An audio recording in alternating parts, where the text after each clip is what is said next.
This steam train in Victoria would usually be packed with passengers. We're a restaurant that runs between Drysdale and Queenscliff. We normally operate Friday, Saturday, Sundays. We can, without restrictions, fit on about 100 people. And normally it's a multi-course, fine dining restaurant experience while you drive past the bay on an old train.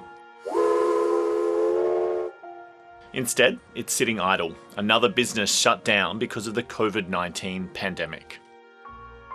When we first shut down, we thought that it might be for a month, maybe 2. We initially said we'll be back in May, and that was at the end of March. And then at the end of May, we said, we'll be back in June, and then we'll be back in October. And now we're looking at it, and with the density quotients the way they are, I can't see us coming back before January. And yeah, we've got 13 staff on JobKeeper. We've got another 10 or so, unfortunately, who are casuals that didn't qualify. And it's a bit terrifying. Government support is keeping workers on at the business and also keeping food on the table for boss Marie-Claire. I'm on JobKeeper and this is my family business, so myself and my husband, we've both been reduced to just the JobKeeper wage. The business can't afford to pay our normal wage because we're not working and we've been basically stood down. It's been a real kick in the guts to our family. There's no other way around it. Kids at reduced hours at daycare. We've paused the mortgage with the bank. Marie-Claire will be watching tomorrow's budget closely to see what support it offers to businesses like hers. The JobKeeper wage subsidy was reduced last week and will be reduced further in January. It's due to be removed completely in March. The prospect of having to shut down and then open with new staff was terrifying. So the fact that we were able to keep our staff is a real testament to how important JobKeeper is. With the JobKeeper going down, however, it places businesses like ours at significant risk. And this is a risk because our staff, who have been loyal to us and amazing to us, are now on this reduced amount, and we can't afford to top them up because we have literally no income.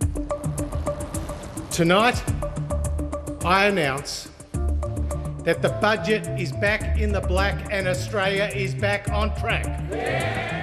Last year, the Treasurer was predicting a return to surplus. Instead, this budget will see an historic blowout in the deficit.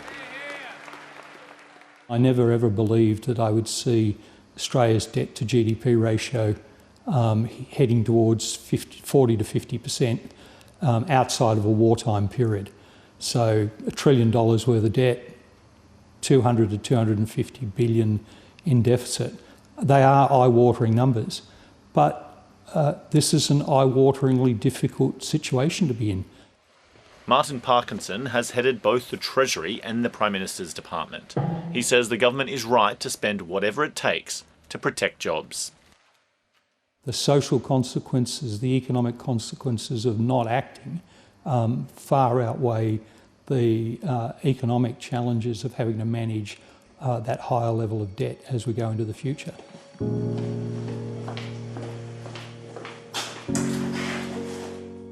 Catherine Evans was struggling to find work in Townsville even before the pandemic. She's planning to make a move further south, but knows it'll still be hard to find a job. With the work that is there, there's a lot of people vying for it, so you have to really be searching through a lot of different companies to even find a couple of hours per week. The extra supplement that we have been receiving to be reduced so quickly and dramatically is going to affect a lot of people. The pandemic recession will be, 2 years more in the making, so I feel that a lot of people are going to be on a lot of more stress coming January, especially if the payment goes back to what it was before COVID. There are suggestions the government will bring forward tax cuts this year, but Catherine says lower income earners need more support. That's going to help the higher income earners, but they're the ones that already have jobs. It's the people that don't have jobs that really need the assistance, and especially currently, because the future basically isn't looking so good for a lot of people out there unemployed. Clearly, unemployment benefits in Australia before the additional payment that was made with JobSeeker was way too low. We'll still have elevated levels of unemployment, which will come down only gradually. We know from the early 80s and early 90s recessions that when the unemployment rate got up around 10%, it took 7 to 10 years for it to come back to the level it was at before the recession. With the road ahead still so uncertain, Marie-Claire hopes the budget offers some hope. I really, really hope that they've engaged with small business. I really hope they've spoken to actual small family-owned businesses and found out what they need. This recovery is going to take years. We're not looking at a 6-month recovery.